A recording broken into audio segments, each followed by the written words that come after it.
Obviously, the most important game, as you said, they're all important. I think, pressure, I don't want to feel pressure as much as I want to feel enthusiasm and aggression and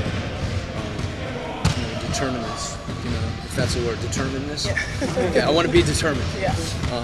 I think that's, and obviously there is pressure in that sense, that's always there. I think our focus on, being precise, and being forceful in everything that we do, whether it be defensively or offensively.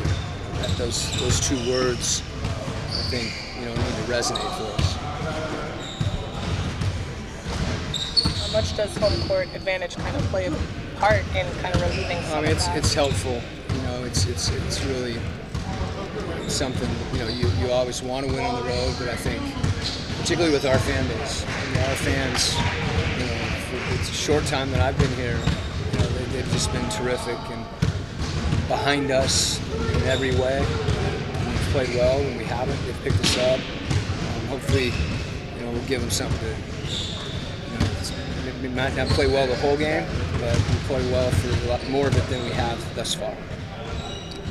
A lot has been made of Trae Young's shooting or lack thereof. Just what have you, spoken with him about as far as trying to find those right opportunities? Yeah, I think it starts with his mindset, and really it's true for all our guys. As far as taking what the defense gives you, we want to make quick reads, we want to attack the rim, we want to run, but they're a team that really loads and shifts.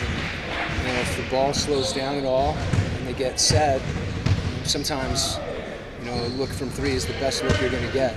And I want Trae to be aggressive. He knows that. He's been in the last couple of days, taking shots, as have all our guys.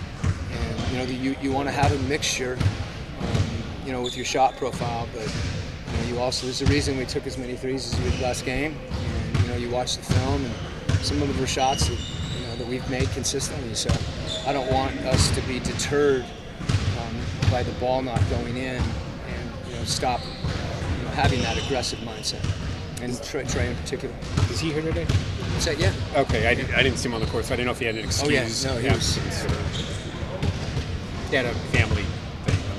Trae's here and ready to go. He practiced, took some threes, came early, shot. Be ready to go. Okay. Without knowing obviously what's going to happen the rest of the series, is there a benefit moving forward to playing these playoff games? I think so. Yeah, I do. I think anytime, similar to the regular season, how I think close games, the more you're in those situations, you learn from. And playoffs, maybe as much as anything, learning to adjust to situations, how a team plays you, sometimes the physicality of the playoffs. There's so many things that you take from it. So the experience, it's even better to have the experience of success, competing and winning, and continuing to get to do that. So we've got to focus on this one in front of us, and again, it's the experience is an indirect benefit of the playoffs, but we're not here for just experience. We want to compete. Well, as a coach, what do you learn from watching players in these situations?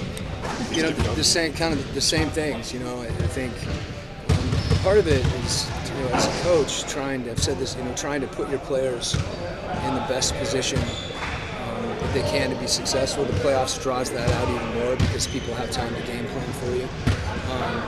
Being able to see, stretch a team mentally where they can absorb and execute, because it becomes even more important to execute on those situations when teams are trying to take certain things away from them. Quinn, the way they've used Rob in transition, Robert Williams, trying to attack mismatches there in transition. So, the way they view, you said? Robert Williams in transition there, trying to attack the smaller guys. What's the key to counteracting those transition cross matches?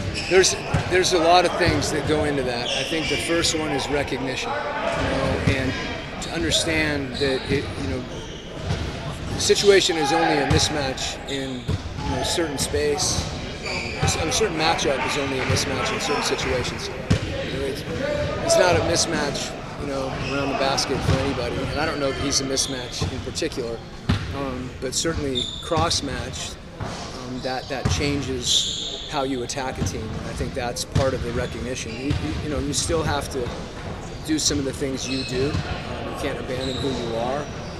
But within that, that construct, I think our guys having an opportunity to know and to recognize, what's there. Because those are, it's different defense. No different than if someone's blitzing you, switching 1 through 5, all the adjustments that people make. That's one that you have to recognize. And obviously, we're aware of it. And what's bothering you most about their defense? What do you say doing that's bothering you? Well, the heavy shifts, I think, I don't know, bothering us. The things that we have to recognize and adapt to in order to be more successful. Like, if we're getting open threes, we got to make them, and we can't stop shooting. So that would bother me if we stopped shooting. As far as the things that they do, because they have such positional size, you have to look to attack the switch. You might attack it early, on the initial action, or I think a lot of times if you don't get something early, that's when you have to get to the next action and get to the next play. And that's hard for teams to do all the time. And in the playoffs, it's even more difficult because of the physicality. So we just have to, I think for us, there's some things we have to adjust to and add, and then there's some things we just need to do better. More force and more precision. But realistically, I guess, how much can you fix in such a short amount of time in a playoff series like this? Yeah, I think you prioritize it, and the things that you feel like have the biggest impact on the game, where you can get the most return on that investment on both ends of the floor. And some things, it's a question of just really seeing them on film, and guys recognizing them. It's okay, we're going to do this better. It's hard to walk through and practice certain things, but you can see them, you can watch film. Coaches can watch with guys individually, because there's certain things that only pertain maybe to 1 or 2 guys. And get in as much as you can. 2 days is better than 1. How much is it, I know you want to win Game 3, focus on the series, but how much is it a balance of also building your program, still installing things that you're trying to do? I think that's, to the extent that that's, an indirect benefit from having a chance to compete. I think the benefit comes if you really compete. I think that's where you have an opportunity to grow. But again, I think that'll just happen. And the best way to make that happen is to be just, we're grounded in the present, 100%, trying to win this game tomorrow. When you have a player like Trae that might be struggling a little bit and he's not used to that, especially in the postseason, do you have a conversation with him? Do you kind of take him out and tell him to slow down a little bit? I mean, what do you Tell him to keep shooting. Talking about Dre? Yeah, 1 for 9? Yeah, I love it. It's 9 shots, and he'll make them and keep shooting. He got on the rim a couple times. He can score at all 3 levels, but if there's 3 guys in front of him, he's a good shooter. And, I think we'll shoot the ball better at home. And just not put pressure on yourself. Get some easy baskets. Run. Let's get some stuff out for defense. He got to the offense. He did a great job rebounding the ball. I think he had 7 rebounds in the first quarter the other night. So he's ready to go. For some of the first-time playoff guys like Sadiq and Jalen, just how do they continue to grow from these first 2 games? The experience,